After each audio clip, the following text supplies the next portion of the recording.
Welcome to the Science Experience podcast, where we explore the latest and most exciting papers and preprints in science.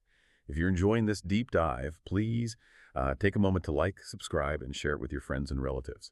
It really helps support the Science Experience and allows us to keep bringing you these fascinating scientific explorations.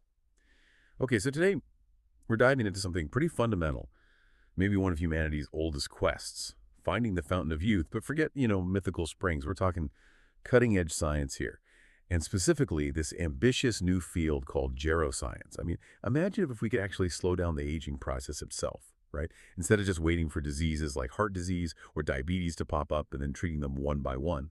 That's the really profound goal here. And believe it or not, our deep dive today shows that a tiny, really unassuming fruit fly is becoming, well, an indispensable tool in this whole quest. Yeah, what's fascinating here is how geroscience kind of challenges the traditional way we think about drug development. If your endpoint is human survival or preventing age-related decline, that usually means years, sometimes decades, of studies. It's incredibly slow. But by using simpler organisms, we can dramatically speed up that preclinical research phase, helping us pinpoint compounds that actually impact these conserved aging processes, the ones shared across species. It does make you wonder, though, how much can a little fly genuinely tell us about something as incredibly complex as human aging? Exactly. That's the core question we're trying to unpack for you today. Because aging, well, it isn't just about wrinkles or gray hair, is it? It's the single biggest risk factor for almost every major chronic disease and geriatric syndrome we face. We're talking cardiovascular events, type 2 diabetes, lots of cancers, even simple things like falls, which often happen because of a whole cascade of age-related issues. And the economic burden, the societal cost of all this, it's immense. And it's only getting bigger as, populations get older globally. Right. And if you zoom out for a second, geroscience offers this really different sort of preventative approach. Instead of the usual model where we wait for, say, high cholesterol to eventually lead to a heart attack, geroscience aims to intervene much earlier at the fundamental biological processes that actually drive aging itself. Because look, curing a single disease, while great, might extend someone's life, sure, but it doesn't automatically improve the quality of those extra years, right? Other age-related problems and general frailty can still crop up. So the ultimate goal really is to extend health span. That's the vital period of life spent in good health. Extend that alongside lifespan, effectively delaying or maybe even preventing multiple age-related conditions all at once. Okay, so the ambition is huge, tackling aging right at its roots. But like you said, testing drugs for something this complex, something that plays out over decades in people, that sounds like a massive bottleneck for drug development. Where do you even start looking for these potential health span extenders? And that right there is precisely where our unlikely hero, Drosophila melanogaster, the common fruit fly, comes onto the scene. It's become this incredibly powerful and complementary research tool. The advantages are pretty compelling. First, their lifespan is incredibly short. We're talking maybe 2-3 months in the lab. Compare that to 2-3 years for mice. This allows for just incredibly rapid screening. You see the entire lifespan unfold quickly. Second, scientists have these amazing, precise genetic tools for flies. You can manipulate their genes to validate drug targets, figure out exactly how things are working, the mechanisms involved. And maybe the most crucial point, many fundamental aging processes, these core metabolic and signaling pathways, they're actually evolutionarily conserved. They're shared between flies and humans. Wow. Ways. So what you learn in a fly could actually be relevant to our own biology. Often, yes. Surprisingly relevant. And this whole research strategy often involves something called drug repurposing. Basically, taking existing drugs, ones already approved for human use, and testing them to see if they have any anti-aging effects. This approach is great because it offers potentially much faster and safer translation to humans. We already know a lot about the safety profiles of these drugs. And that accelerated process, using flies and repurposed drugs, Yeah. it's already yielded some pretty eye-opening results, hasn't it? Have researchers actually started finding compounds that show real promise? Oh, absolutely. And what's really remarkable is we're not just talking about brand new compounds in early testing. Researchers have already identified over 31 drugs that are currently used in clinical practice drugs people are taking now that can extend the lifespan of flies. And this isn't just about making flies live a bit longer. It's about understanding how. How do these drugs work? By dissecting the mechanisms in these simpler models, we can pinpoint more specific targets that modulate longevity. And the bigger picture here, the implication, is uncovering potentially entirely new ways to prevent human age-related diseases. What's particularly interesting is that a lot of these drugs seem to act on what we call nutrient-sensing pathways. Nutrient-sensing pathways. Okay, what are those exactly? They're fundamental cellular systems. They respond to the availability of nutrients like glucose, amino acids. Essentially, they tell the cell whether resources are abundant or scarce.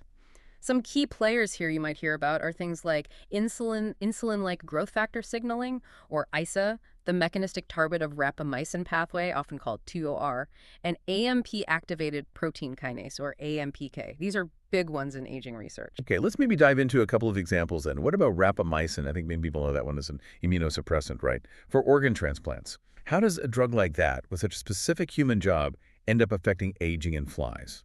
That's a great example. So in humans, rapamycin mainly works by blocking a complex called TRC1. This inhibits T-cell activation, hence the immunosuppression. But in flies, its role in longevity is also tied to TRC1, but the effect is a bit different. By inhibiting TRC1, it basically tricks the fly cells into thinking there's a shortage of amino acids, even if there isn't. This perception triggers a cellular cleanup process called autophagy, very important, and it also dials down protein synthesis. And the effects in flies are pretty significant. It extends lifespan, though sometimes it depends on the sex of the fly, and interestingly, it improves their intestinal health. It delays gut barrier breakdown and slows down the division of intestinal stem cells. Wow. So better gut health seems linked to longer life, even in flies. It seems to be a recurring theme, yeah. But it's not all positive, even in flies. With rapamycin, we often see trade-offs, like decreased fecundity, fewer offspring, and also systemic fat accumulation, hypertriglyceridemia, which, interestingly, actually mirrors some of the side effects seen in humans taking rapamycin. Fascinating. So the side effects can be conserved too, not just the benefits. It really highlights that challenge you mentioned, finding the right balance. What about another one? You mentioned lithium, the mood stabilizer. Right, lithium, used for conditions like bipolar disorder in humans. In Drosophila, it turns out that low doses can extend lifespan, especially when the flies are on a nutrient-rich diet. It seems to mimic some aspects of dietary restriction. It also affects how they process lipids, fats, and this is a classic example of what we call a hormetic effect. Hormetic? What's that? It means you get a beneficial effect from a low dose of something that could be harmful at higher doses. So a little bit of lithium helps the flies live longer, but too much would be detrimental. The mechanism in flies seems to involve stress response, pathways, and metabolism. Specifically, it inhibits an enzyme called SHAGI and activates another factor called CNCC, which are key regulators. And what's really intriguing is that some large human studies, like from the UK Biobank, have even hinted, just hinted mind you, at potentially longer survival in patients treated with lithium. Still early days for that connection, though. Okay, so rapamycin, lithium. What about trametinib? That's a cancer drug, right? Chemotherapy agent. How does that fit into aging? Yeah, trametinib targets a pathway called the ROS-ERK pathway, which is often hyperactive in certain cancers, so it's used to shut that down. In flies, inhibiting this pathway with trametinib also extends lifespan. It prevents the activation of ERK, a key part of that pathway. And this works whether you give it to young adult flies or even older flies. Similar to a rapamycin, it can reduce fecundity, their reproductive output, but the lifespan benefits are still seen even in older flies when their natural fecundity is already low. So it suggests the longevity effect isn't just some simple trade-off with reproduction. And intriguingly, like rapamycin, it also seems to promote gut health, possibly by reducing the activity of something called RNA polymerase III, specifically in the intestinal stem cells. It suggests that maybe maintaining gut health is a common mechanism for some of these different life-extending drugs. It's really remarkable how these drugs, coming from such different areas, immunosuppression, psychiatry, oncology, all seem to tap into these fundamental aging pathways in fruit flies. Are there other, maybe more familiar drugs popping up in this research too? Oh, definitely. The list keeps growing. You've got Metformin, for example. That's the first-line drug for type 2 diabetes for millions of people. Its pro-longevity effects in flies seem linked, at least partly, to the gut microbiota, the bacteria in the gut. Specifically, a bacterial metabolite called agmatine seems important. Even gut bacteria play a role. Yeah, it's all interconnected. Then you have common NSAIDs like aspirin or celecoxib. They also extend fly lifespan, and often it seems to be through mechanisms other than their usual anti-inflammatory action via COX enzymes. Aspirin again shows benefits for fly gut health too. Yeah. We've also seen effects from drugs like simvastatin, a statin for cholesterol, and zoledronate, used for bone health. They inhibit the mevalonate pathway. In flies, they seem to improve heart function and physical activity, climbing ability, and again, sometimes these effects seem independent of cholesterol levels. Then there's N-acetylcysteine, NAC, a popular antioxidant supplement. Its effects in flies are a bit more mixed, sometimes depending on the specific fly strain or sex, which really underscores how complex redox signal, antioxidants and oxidants can be. And finally, even some corticosteroids like triamcinolone and cortisone have shown lifespan extension in flies. The mechanism there is still being worked out, maybe something to do with stabilizing cell membranes. What's often striking is that these longevity effects can be quite separate from why we use the drug in humans, hinting there might be these untapped pro-longevity pathways we could potentially target. Okay, so we have all these individual drugs showing promise in flies. What's the next logical step? I mean, what happens if you start combining them? Do the effects just add up, or could something else happen? Yeah, that's where it gets really, really exciting, the potential for combination therapies. And scientists have started exploring this. There was one notable study where they tested a triple drug combination. They used rapamycin, lithium, and trimethoprim all together in flies, and the results were, well, pretty staggering. They saw almost a 50% lifespan extension. 50%, that's huge. It is, and it clearly demonstrated what we call synergistic effects, meaning the combined benefit was way greater than just adding up the effects of each drug on its own. This synergy probably happens because the drugs are hitting different but interconnected aging pathways, so they kind of complement each other. Or, and this is also fascinating, they might even counteract each other's negative side effects. For instance, there's evidence that lithium might help reverse that fat accumulation side effect sometimes seen with rapamycin. So this really bolsters the idea that hitting multiple aging targets simultaneously could be a much more powerful strategy for extending healthy life. A 50% lifespan boost in flies from a drug combo.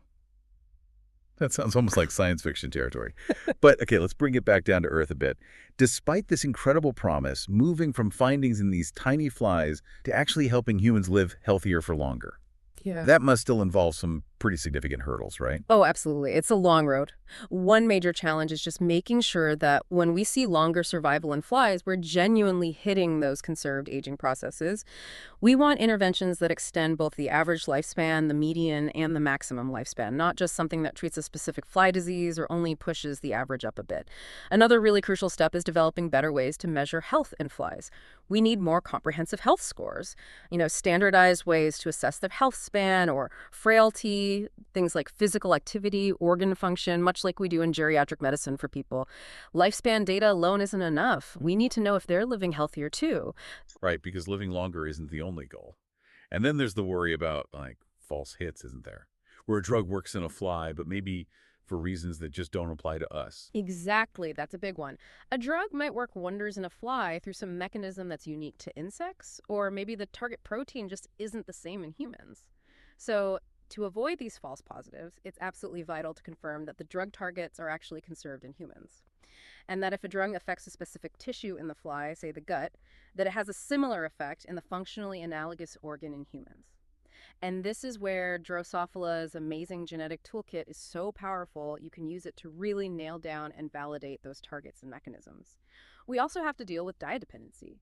We're finding more and more that a drug's effect can change dramatically based on what the flies are eating, which means we really need standardized reporting of diets in these studies, and ideally, testing drugs under different nutritional conditions. And then finally, thinking ahead to humans, there's the whole issue of polypharmacy taking multiple drugs.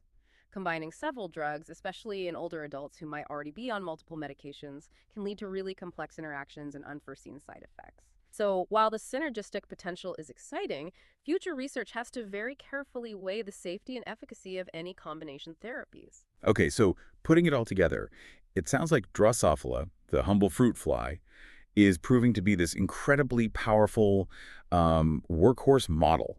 It's really fast-tracking our ability to understand how potential anti-aging drugs work and to figure out which targets are worth pursuing further. That's exactly right. There's definitely a long road ahead and plenty of challenges, no doubt about it. But using Drosophila for drug repurposing is a really critical first step. It's efficient, it's informative, it's genuinely shaping the future of geroscience, paving the way for what could eventually be truly rejuvenating therapies, drugs that aim to extend not just how long we live, but really how well we live. It does make you think, doesn't it? If we could actually develop these kinds of interventions, what would society look like if extended healthy lifespans became the norm? What new possibilities or maybe even new challenges would that bring? That's definitely something to ponder. Well, that wraps up another fascinating deep dive into the world of science. We really hope you've enjoyed learning about how these tiny fruit flies are making such a huge impact in the quest for healthy aging. Don't forget to like this video and subscribe to the channel to catch all our future explorations. And remember, this is the Sans Science Experience, where curiosity meets discovery.